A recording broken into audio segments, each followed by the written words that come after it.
Wede amiase ende den so se aye Nyankopon ne pe enne nimu nyam ne nadom na ende katrema eda bodwom na moja di efurusane ewo yeyem de kan nan se aseda an kan din aye kan din ase kan din sheddin kunkun nimu nyam di aseda tuntum eman din kunkun no odofo ende de bebi a wo tie nka bebi a wo tie ni bia se aye pe na moja etumi edi efurusane na koma abo na wasore enano peya itwase wotumedi aseda ematwedi amponya nkopon itwase wotumedi ayeye matwedi amponya nkopon na omanyame hunu se oyekese na osombo achiade nyinara enfo waseda enkoma woni enfo waseda emmoni pebi ne momfa aseda matwedi amponya nkopon obo so ne asase no bade nyina ene woti yenka woti yene ye ramot a word of life asafo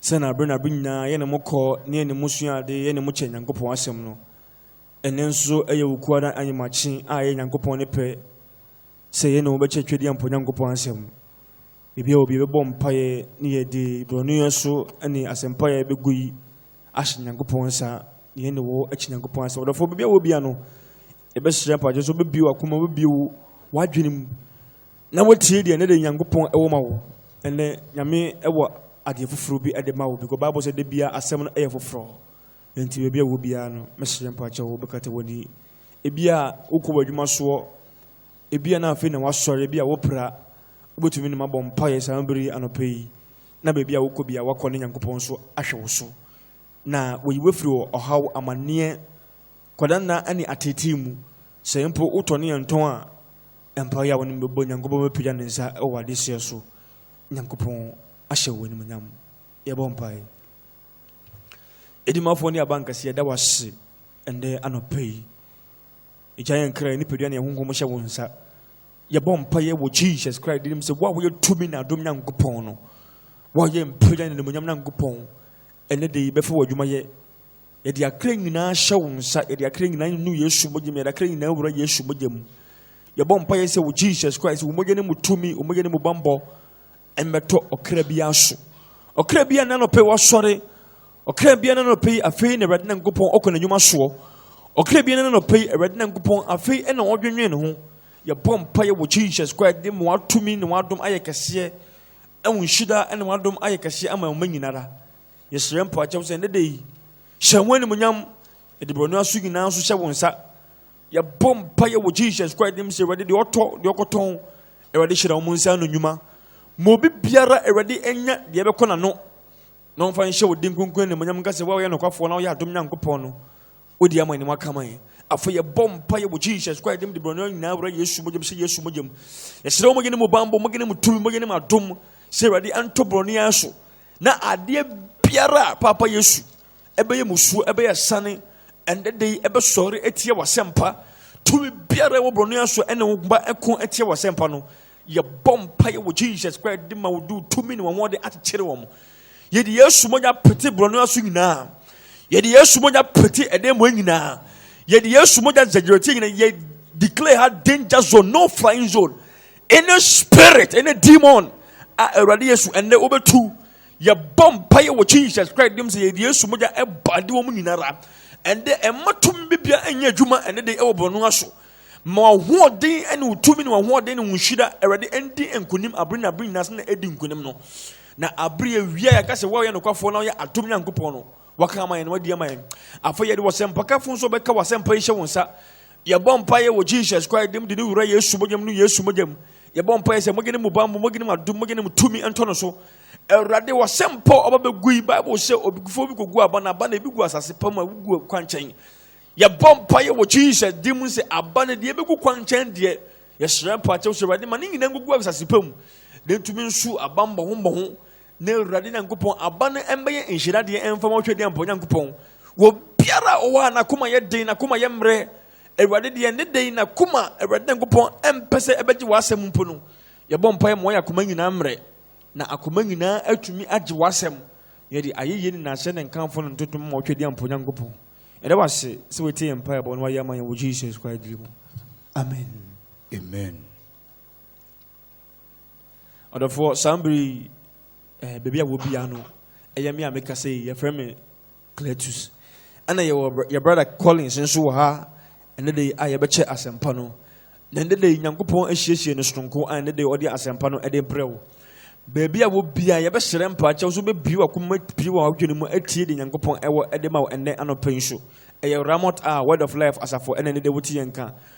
Word of Life Charismatic Church and the Ramot Prayer and Deliverance Ministry and then the Wuti and Kano. Baby, I would tea and baby, I would tea and be a snada, ya would da an apart anyway, any Quisiada and you may any which Yankupon and Pano and better do so any day so any Yankupon as empa at the Brown. And the baby will be ano, Mession Patches of Binya Botre. Now when you was say umbreka cra, Yasra umbreka cra, now when you actually Yankupon asem. And the day be what dream, be a kumum, Neti Yankupon, oh my. But I call it Yankupon Inshira when none pay. Inshira so, Pastor Cletus. And the Yankupon ever edema wono, yin and I train say, and she be tea the Yankupon ever edema yenso. Hallelujah. Amen. Nami Inshira will be Biara Oti and can and ne anopay. Onya sene day Oti and can ne radia sem and ye de brewo. And ya sembia say Radi Christo Yesu no wansem. Yes. If the Bible say ono no nkwa ono no kure ono ne kwan no. Yes. Osisi ekwati na yentumi nya hwe. Hallelujah. Amen. Enti ene day nyame asem ane ye de brew asem edi tumi asema Awurade wan kwati anyo bibi biara oye. Sir. Ene ne day ye de brew onua. Amen. Enti mesese wonsene wakoma. Wonsene wadwen na mmom ubebia akoma anim ne adwen nim. Sanity. Na wagye asem na tum because emu na nkwan wo. Yes. Awurade si ni mu ena nkwan wo ne nkwan so ni nipa han. Nipa han ampa. Han ni hyire wo sum na sum no entumi ni so. Awurade si na asem ne han no. Yes. Enti ene de ye de Awurade ne han bi na ye de bra wo. So obegi atum. Yes. Hallelujah. Amen.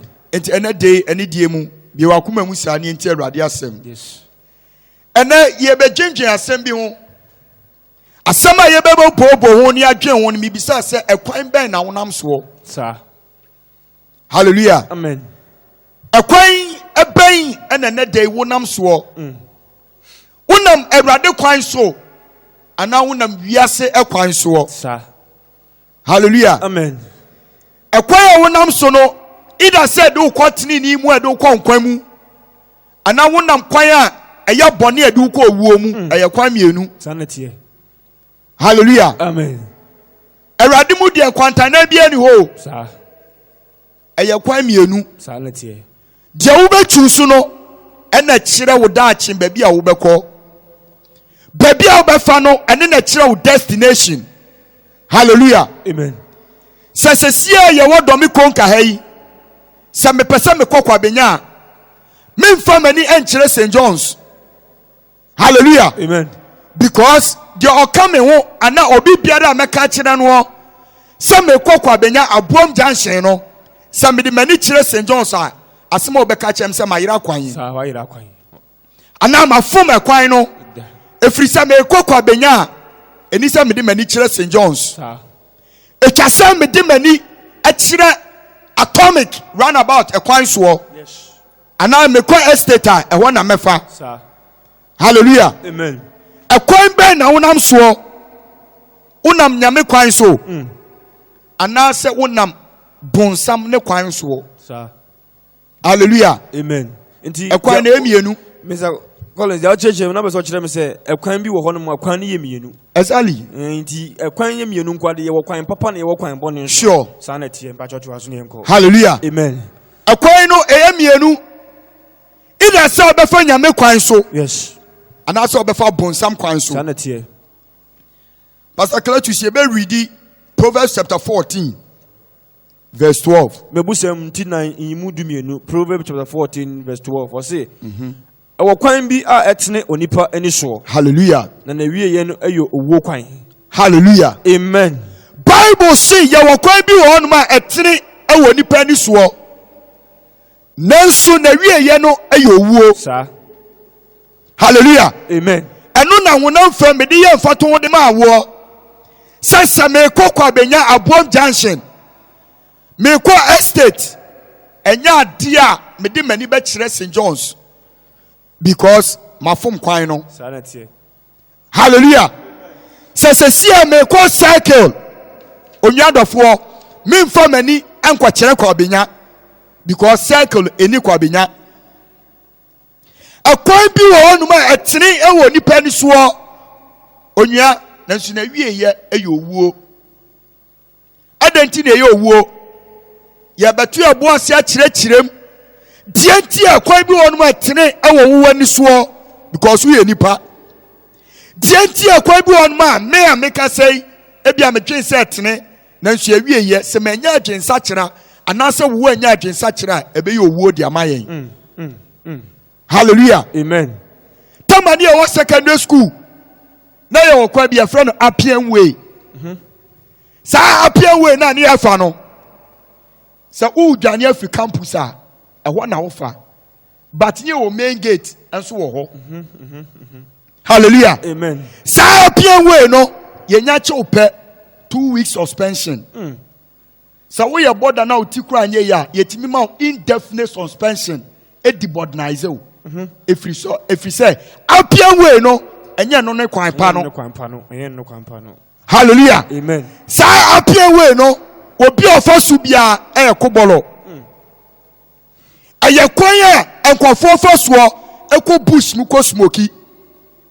Aye kwan a enkofo fa so epie kɔ night club. Na aye kwan a enipa fa so kɔ bɔ akɔhwibra. Efiri say okofa the main gate a ye baby sansa ni Eziat way. Okofa main gate ye baby sansa ni Absit enso way. Sanso na etie. Appian Way ben na wonam so. Hallelujah. Amen. Nyame kwan na wo fa so no.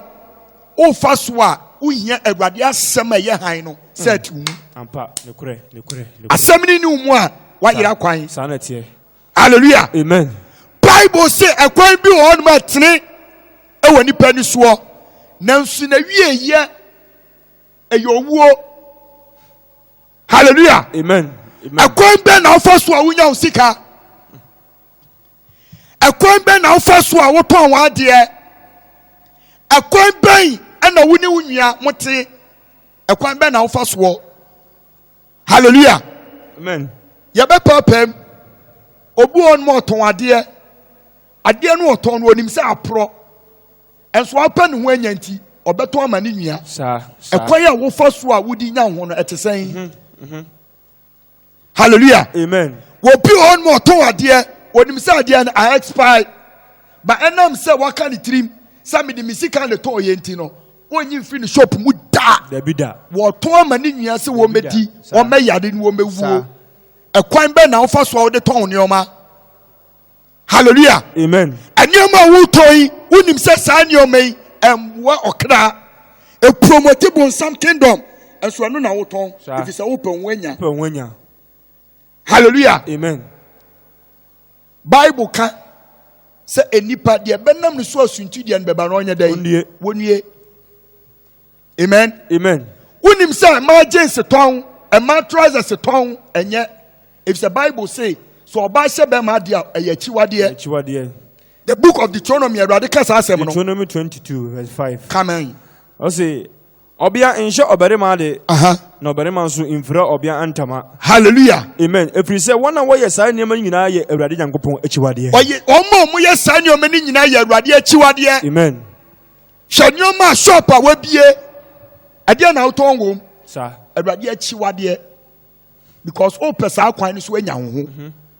Because o pesa kwan no so enu na ba mu adi yie. Enti hwe achiwade a wodo a woton. Enso okọ asori dem kosoma Awurade. Ekwan be na wonam so. Hwe Bible na da honom no. 66 books. Hallelujah. Amen.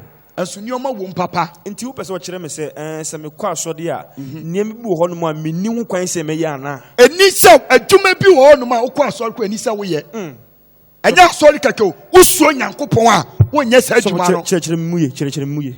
Hallelujah. Amen. Adwuma bi wɔ hɔ no ma so wo sum nyame yi a na nyame tu mu wɔn kokoro direct wa sɛ adwuma no nyɛ. Efiri sɛ wo yɛ a wo promote the kingdom of Bunsam. Satan kingdom and now promote you.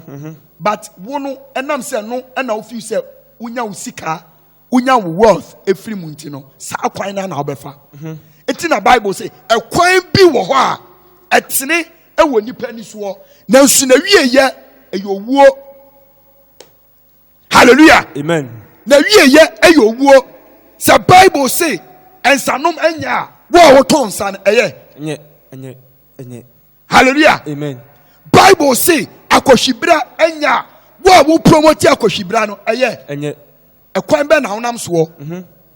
Hallelujah. Amen. Nyame anchen ene e ka kire wo sanete ekwan bi wo onum a etene ewo nipa ni so wo ye nipa enti wo tosini nanso na wieye eyowuo eti na anopai Awurade pese na wo kasa na wo ekwan a wo nam so.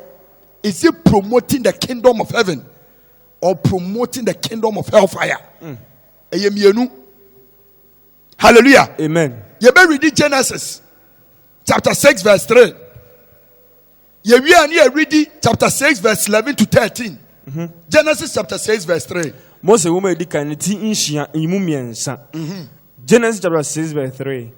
Na Awurade kan se me honhom le ntina onipa mu nkosi da efiri se waye ohonam nti won so aye won so o se Awurade kan se me honhom entra nipa mu enkosi da efiri se waye ohonam nti won na nyina no ebedu oha aduonu. Hallelujah. Amen. Awurade ne honhom entra yemu enkosi da nti senior last week your pastor Cletus so church no Awurade watwa na ato edi amaye sa.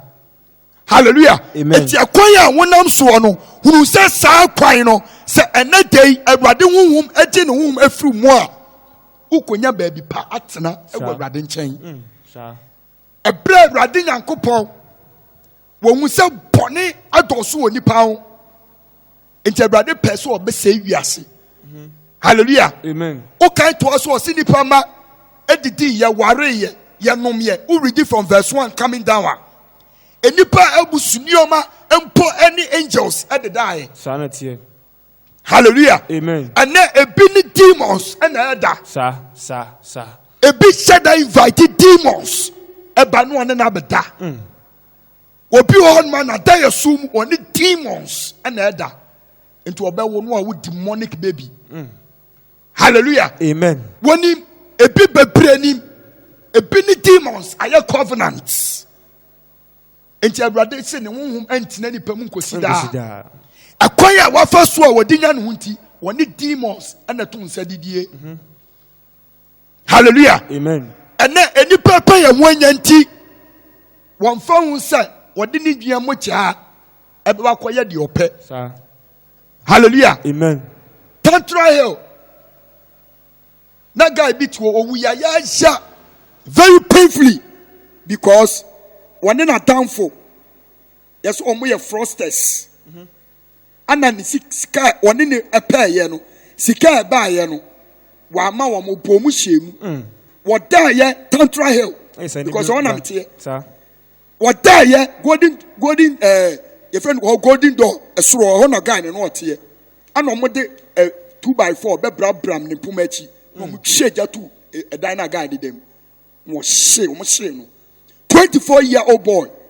Wo pa. A kwaya no person for any hunti. Also when you oko sir. Woma omati na wuru so omuna mo wo kwan so omanya adwen sakra. Hallelujah. Amen. A kwai bi onu ma tini e woni pani so na nsi na wieye eyowuo. Hallelujah. Amen. A kwai bi onu ma wo feel say ya minya enam say Awurade ese ne wonwom antina nipa mu nkosi da efise nipa ya kwa nyina ya boni nti ekwan a wonam so hwe kwan ni yie efise wo kwan ebia na nchewanchewa ebia na onam monchimonkam hallelujah. Amen. Ebia kwan a wonam so no minya se na Awurade ato ne nsa frɛ wa ukọ say you wunyankwa afie be read Genesis 6 now verse 11 to 13 yenti Awurade asɛm ho Mose woman no tinsia emu du baako 6:11 no na asase asɛe ɛwɔ onyankopɔn anim na asase we asɛe ɛwɔ twɛdi ampo nyankopɔn anim na asoɔdenfo ahyɛ asase no so ma pastor mbatotwɛn wɔse asoɔdenfoɔ woka English na wɔse corrupt. We are corrupt. Corruption. We are corrupt in our families. We are corrupt in our environment. Hallelujah. Amen. Yaya corrupt inti. Na sworden asase for so many. The last time it is a power or now say ye clean up. Ebu akonka bridge ya. And now my sworden corrupt mind. After cleaning, you know, you still have people. I was about to baller. Because that's what thing. And upon one said, Jare, why you neat, we spray no, we pie, when him say soon yasem, a feed in a tree, bon sample fee, and one casawi fee, and to what do a tea, Uber bomb pie, a radintio, if we sell a fee account. Sanity. Bible say yanti and free one and soon feed the name, Sana Pokaye. As what day we are corrupt. A coin ben of us war, I baby I would tear who keep you all clean. Timothy woman at Tosumino. It is insia, it is on a mubacono. Twasso. Afe, say it was I was a yinti out of war. Woman, who ain't free on nam, the whom finina. Ya won't feel on one nam, anyone who finina. Near ye are what ye on Uncle Ponsuru. Hallelujah. Amen. It is a wood jarry quatina, sorry them. Now we are Paula. Na sabi ani diemu anopem momfancha me se wo kra empo wogya ne nan a wokata so sa na wo ye nipa na wokogya wo nan e wo kwanchan na wansna sisi so na omoba ofie at the typhoid at the brew unya malaria na wo bom pa se Awurade se oyade a ebeche kai se wo ye boni bi etie Awurade sa na tie se de be ye yankwaje be ye wie pa yanti it just what ten free one nam and this soon feed ye in them. A quite ben now first one, baby, I want here will keep you all clean. It's made your fee when you're quabrane, how much or best sorry, what the baller, a goosium, what best she a goosium. Now your fee, oh yeah, what got now sorry them. And so send it back away. What could catch you will be on them jaw to say, why a bonnet? Onim swanno, bonnet dinati. And to catch and say, Sakrawajina, one tear and Sakra says, Hallelujah. Amen. Sakrawajin, every soon summoning when I'm feeling you now. Bonibia, bonnet. I'm telling you the mind of God. Hallelujah. Amen. Bible say, a quite one matine, when him say, yes, sutine, and now conti, may you fear gum, and so on the nebeco. Now, then a corner, when him one more, man, quite no honor, ya dear, what them out. And so now ye woo, sir. Hallelujah. Amen.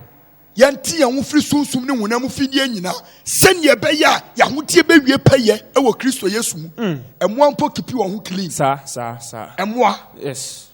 Hallelujah. Amen. Now me young rabbits. So muko private. Now any Jones of now when you want pra. The way I'm one be wusubuno because fee.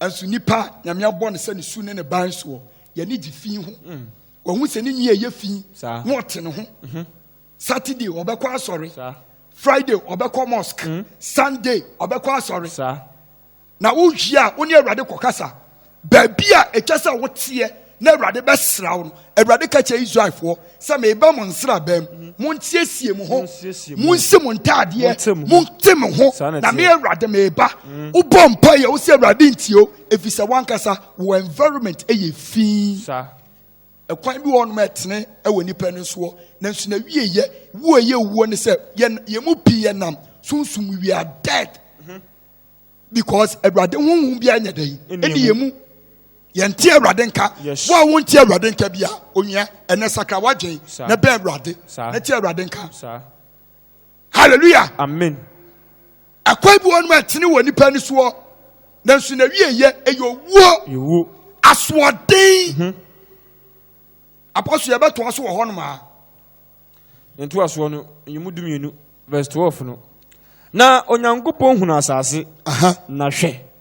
Asɛi efiri sɛ ɔhonam nyinaa sɛe efisɛ ɔhonam nyinaa sɛe wɔn kwan asase no awo to asoma mi 13 na onyankopɔn ka kyerɛ Noa sɛ ɔhonam nyinaa awie aba m'anim ɛfiri sɛ wɔn asoɔden ahyɛ asase no so ma hallelujah na hwɛ mɛsɛe wɔn asase no hallelujah amen minya hwɛ wo ne yɛ me ne yɛ yɛ nananom yɛ manom ne yɛ ɛma asase yɛ sɛe ɛsɛ no we are polluting the earth sa nti sɔfo sɛ asɛm a wɔkɛyi sɛ wo steady paa wobɛhu sɛ kane nneɛma a na ɛwɔ asase so saa nneɛma no nyinaa ɛbi nni hɔ bio dabi nti na wokyerɛkyerɛ mu sɛ ɛfi no nti na ma saa nneɛma no nyinaa ɛsan kɔ n'akyi no we are corrupt in every aspect of our lives kyerɛkyerɛ mu saa obi ti wɔ ɛbɔ MPB soboɔ sɛ wɔyɛ corrupt obi ti wɔ ɛbɔ DC bi soboɔ sɛ wɔyɛ corrupt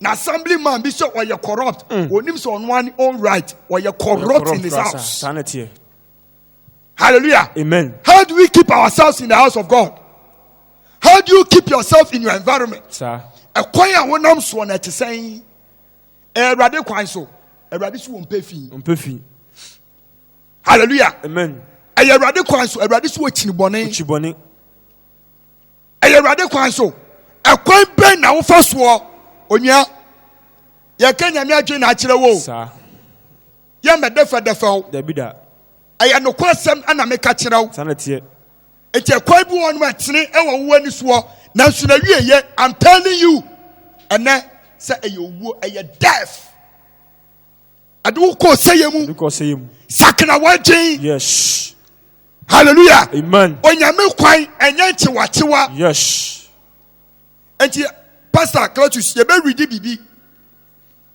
ɛwɔ John chapter 4 John chapter 14 verse 6 Yohane homa no ti du nan mu nhyia John chapter 14 verse 6 the verse number onua hyesawa kwan o na Awurade ba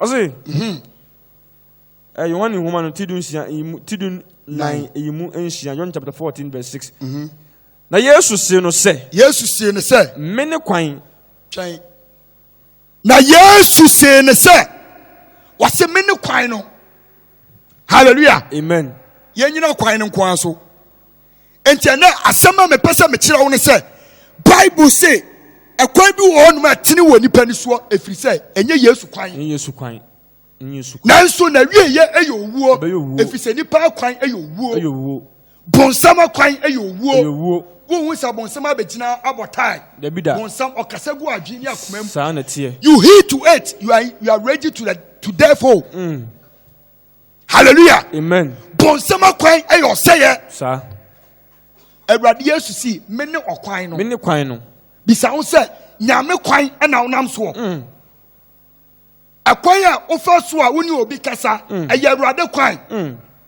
Bible say obi a ɔbɛkasa raka anaa ɔkwasea no wɔse sɛn no ɔbɛsɛe no woka Matthew chapter 5 saa hallelujah amen ɛkwan a da biara da wofa soɔ woyeyɛ obi ɛyɛ Yesu kwan ɛkwan a wofa soɔ wotwitwa nkɔɔfoɔ nantini ɛyɛ nyame kwan ɛkwan bɛ na wonam soɔ onua kwan bɛ na wonam so wonti enipa bɛyɛ 1,000 ayɛ aka wonti abusua mu ntam atete wonti ɔdɔfoɔ hu onua na ne bu afu saa ɛkwan a wonam so no ɛyɛ Awurade kwan ɛyɛ Awurade kwan Yesu se ɔno ne ankwa ɔno ne nokorɛ ɔno ne kwan no ɛnɛ Awurade se me nka nkyerɛ sɛ ɔno ne ɔkwan no saa sɛ wopɛ ho anya Bible si wiase ni mu adedodoɔ nyinaa ɛyɛ me Awurade me dea sika ne dwetɛ ɛyɛ me Awurade me dea have you ever thought of it ɛyɛ dɛn na gold bɛhyɛ asase ase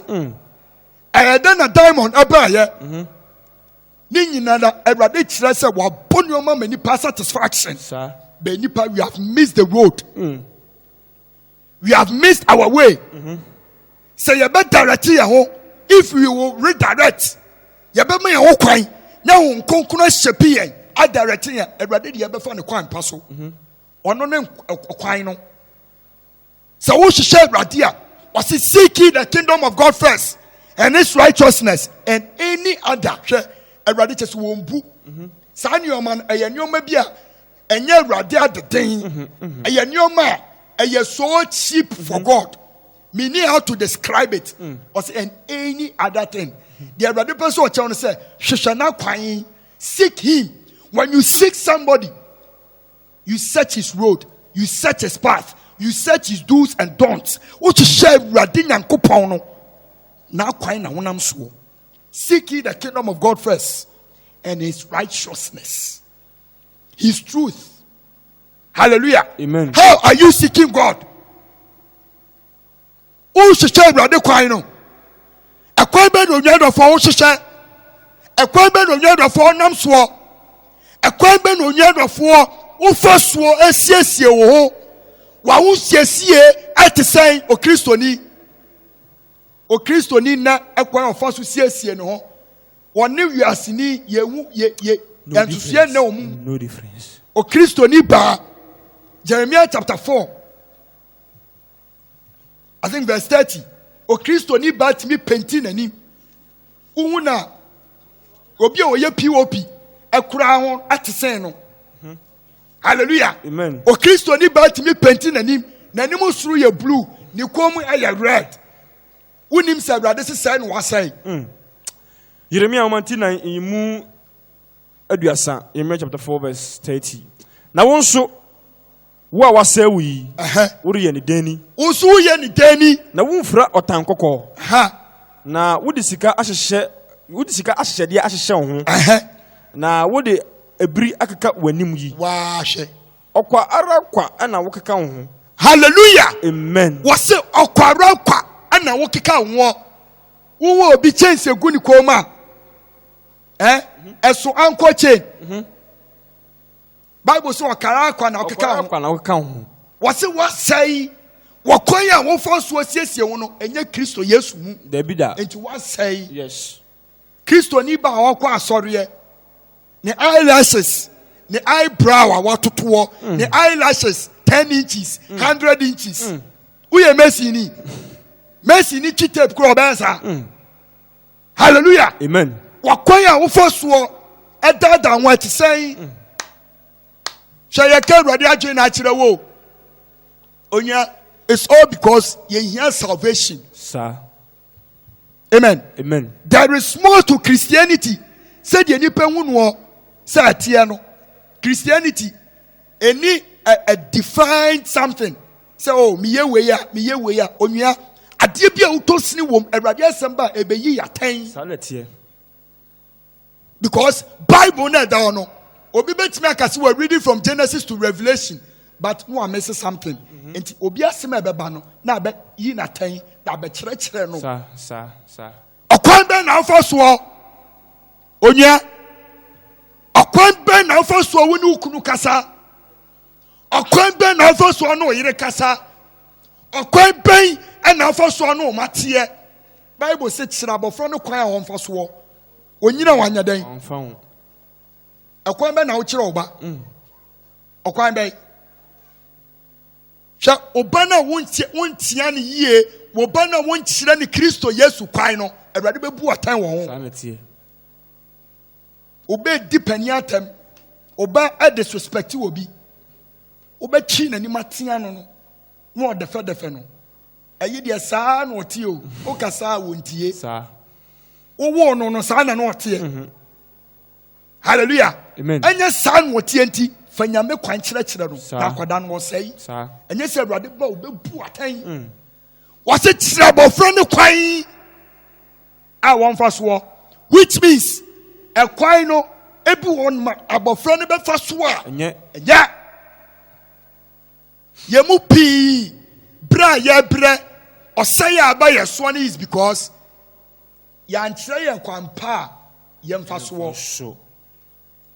ose won so a wasai oba wawo ne ba just wo your benti ono keka nanim no no keka akwada no so de ama no was set trousers enti one sa akwada no trouser was set leggings and memman po esa leggings how does it look no babasia no was short t-shirt no the nam it's all because opese fancy the body sir.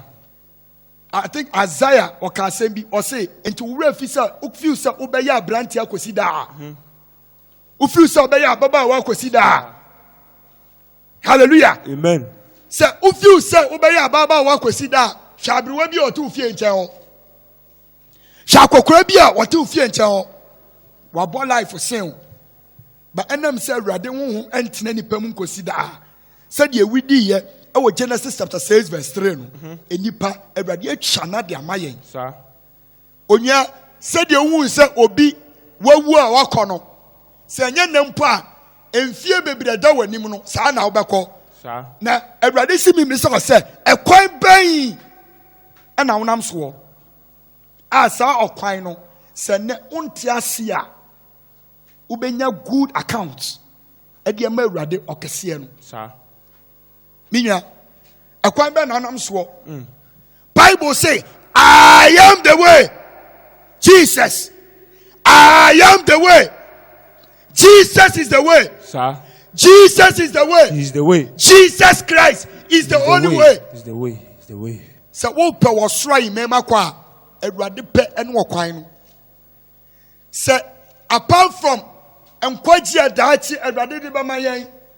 So who pay ye dear? Jesus is the way. I say, I am the way. Unya open kwa. I say, I am the life. Hallelujah. Amen. Enti no be yade. Near the nekwa nyame ni power. What's in sa? Na Awurade ama yade say dey. Abba. If you say Jesus Christ is the life. Abba. Unya ekwan ben na onam so. Ekwan ben na onam so. Ekwan ben na onam so. Ekwan ben na onam so. Odofo baby a wote yenka baby a wote ye ne eye Ramot. Ah. Yes. Eye Ramot. Ah. Word of Life asafo na wote yenka yin. Word of Life Charismatic Church na wote yenka na Ramot Prayer Deliverance Ministry na wote yenka and no pay. Ebia na wote yenka abrina na yeti yenyan so amutai efra yen so Nyankopon enhira mu nyina nyame enye mabusade enfama ebia na afi na wote ebia afi na wasode ebia afi na wate eh ede na ekosu de ekosu nyina ne se ye kire nyame adwene ye ka de wo Nyankopon mu undiluted word of God ye kire wo se nyame ewo tumi nyame ewo nkwa nyame wa hoden baage se wo nnam na akwan so nti wonyam nam ya akwan so a ekwan ben na no pe wonam so na me brother ka kire wo no bebia wo te yanka bia ebia na wo ne wo pese ye papa oda asafona no edi nkomo ye papa oda asafona no is Pastor Sambo Edmond Quaisel. I'm saying the number is 0248 61 84 0248 61 84 into bet my friend now only yen papa na order safana no edi enkomo onia yenko. Hallelujah. Amen. Akwai ben onia onam so afei Yamini bayen read Matthew chapter 7 verse number 13. Hallelujah. Matthew 7 verse number 13.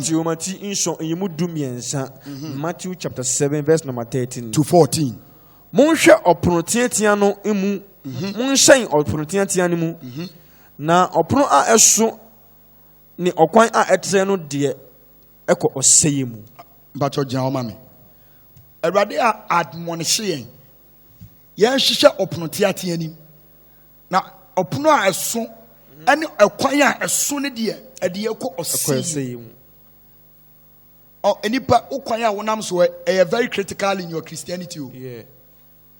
Ana madamfo bi a wode wo akobɔ ne nti on so wachia wakwan sanate adamfo bi a wode wo associate wo with into wachia wakwan because the lifestyle influence you wode wo fa akwan a eso nyamesoma adion banka nche wa na meboa because it was all power chi enwoma bu onuma wani jinwe twasa wujai.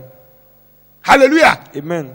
Bronya enkofo bronya ya ebei sha uye nyamisum ni pa you don't even involve yourself. I'm telling you the truth, sir. You will not, because any year a dirty ewo mu nyina eye wiase de It is a fact. Hallelujah. Amen. It is a fact. Sanity. You see, Yahoo Christo. And so moon and night clubs, a operate power. Yahoo Christo, street jams, a hopper and so. Yahoo Christo, a moon and paps, a operate power. Yahoo Christo, you see, now what the 25th of December, that 25th day of December, open up to Anajo. For various places, and a brother sem cassetia, Koshe Nipa, a good yen in answer quite sorry. Yes, he celebrated the birth of Christ. A quite bang. This time, and the Nipa do say it, and to be power for a down for Samre pan or Tassa Nipa. Sir Samre, and Yanko Slabra way, Yanko Slabra way, Yanko G. Bronya dear, Yanko G. way, Ninano, Ned Nipebi, Elko say, because a choir was first one, what did Gia dear Nimpo, a quite bonny, sir. Obu on ma, or your bar, Sabia Nidium. Obe bien in them, send your baby obey dear whopper, Bronya Bray. No correct. Bama be on ma. Sugar mummy said, just one quarter, and son when you bibino, this time, obey it. A quaman and I'm so. Hallelujah. Amen. A choir, who first swore, edit you when in the say. Hallelujah. Amen. I ready fear and it's your and so I ready fear their own pet. I ready fear and I want to also their own pet because I quite know I quite here. Sir. A quiet tiller, a dear quote say, and Tinipa be brave. A sofa be brave. One more almost saw me a Christopher be brave. And I'm a quiet gate in soon because I want you who be high. Hallelujah. Amen. And you might a penny a bit here, sir. And you might a penny about poor. And you might a penny a bit follow. And the near your penny a bit here, sir. You poor. I'm telling you, we are Christian here. They need to walk around. This would here because I want it. It's a fact. Hallelujah. Amen. Enti na Paul had more say yen. Was say yen ti yen free. Honam any sunsumu fidie nyina mu. Sir. Send ye be ya ho tie be wie peye. Yes. Hallelujah. Amen. Ekwan be na nam so. O kan wona enam ekwan a abie bagaya. A nipa bia nam bie. Ekwan be na nam so. Onam enwa no so. Anasa enwa no dia so. Nipa be bi atwifa so. Yes. Anado me konka kwan yi. O branch kura no wan hwe hu yi a. Utimi bo akwada. Emu dia na nam so. Onam akwan kase no so. Ana onam akwan wian no so. Onua ene admonish wo. Ene the truth ni de akire beba. The life akire beba. But today is the way. You know the way, you hear the truth. Hallelujah. Amen. Dear Yan said Christopher be on Momo Pork, no Kurano, and then Quano, but Quay or Mofaswano, a Yaquan Bonnie, sir. Obu on ma, or Peradia Sempa, Basori or Timono, one for Quampa, sir. Into the new course say him. Unya, another man, a Radia Semina foot to some Cassian Famau. Yes. Hallelujah. Amen. Men tell fear and Cassa, one who are better than a quino. Maybe the any part say, wow, but Radia Semin can't say, Jesus is the way. Jesus is the way. Sir. I say, I am the way. I say, I am the way. I am the way. And Radia can't say, He is the way to heaven. He is the way to your prosperity. He is the way to your success. He is the way to your healing. He is the way for your deliverance. He is the only way. To me, Pierre anyone was soon Pierre anyone. Sir. And we'll bet him and says in the book, He is the way. Except Jesus Christ of Nazareth. He is the way. He is the way. The only way to heaven. The only way. Bemau, Munam Fem, and the Pagu here. Onyamen Buobio. Who poor beside the Bay of Benao. Apostle Nidium. You better read Jeremiah chapter 17, verse 11. Brady has some baby. Odi for Jeremiah, Omano. ti dunson imu dubako. Jeremiah 17 verse 11. Enko. Ase nia open hu anya na wonya no kwan paso no ana wonya no trene so no te se awohwede a obutu nkosua anya ne dia so obebu ni namufa agya na awiye no ayokwasia. Hallelujah. Amen. Wo bu pe wonya won fatne ne kwan so gise wo bu obi gise wo hwa obi gise wo bo obi epo gise wo frodi obi gise wo ye nyoma antene ansa no anya ho no Bible say what is akokore de obusu akosua anya ne de aso sa wo pa onwanya nti eno na make catch say beginning wo shop nyoma na ewo mu unim say anya wo tomatoes a wo to ma omi unim say apro enso wo besiesie na wa chekere na wa tom.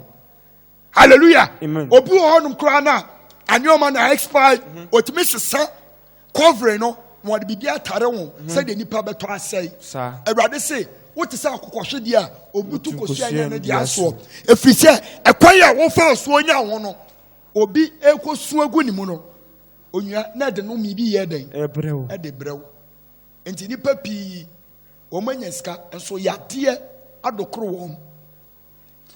Mankan asembi ewo Proverbs chapter 21 verse 6. To aso O se ademudi a wode atoro tekrema enya no eye owuwo de na wona wo hwe nyina hwe owuwo. Hallelujah. Amen. Right, onua nyame asem na de brew yo. We want you to know the way of God. We want you to know that Jesus Christ of Nazareth, he is the way. Sir. Hallelujah. Amen. So what ton wa de pa? So we siesie wo yie. So what te wo ma Kristo. So what tie Awurade asem tum. Now say Jesus Christ is the way. Awurade wo mu wani mu nwase da. Amen. Hallelujah. Amen.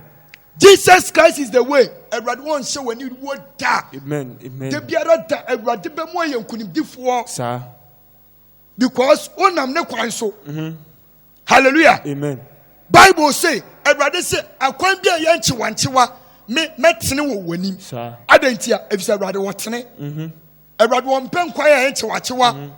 Akwan ye wonam so asa wo ye gidini, asa wo ye gidini, asa wo ye nyamsum nimpa, asa wo ye nyamsum nimpa, asa wo ne wiasefo na ebo, asa wo ne wiasefo na emo. Na wo kwan be na onam so. You yourself, you don't even know your stand. Nyame kwan na onam so onya. And me bisa a question. Enye nyame kwan dia onya dofo, I'm telling you, repent, for the kingdom of God is at hand. Hallelujah. Amen. Repent, for the kingdom of God is at hand. The only way is Jesus Christ. Or say, yensen ekwan a ye hia ni.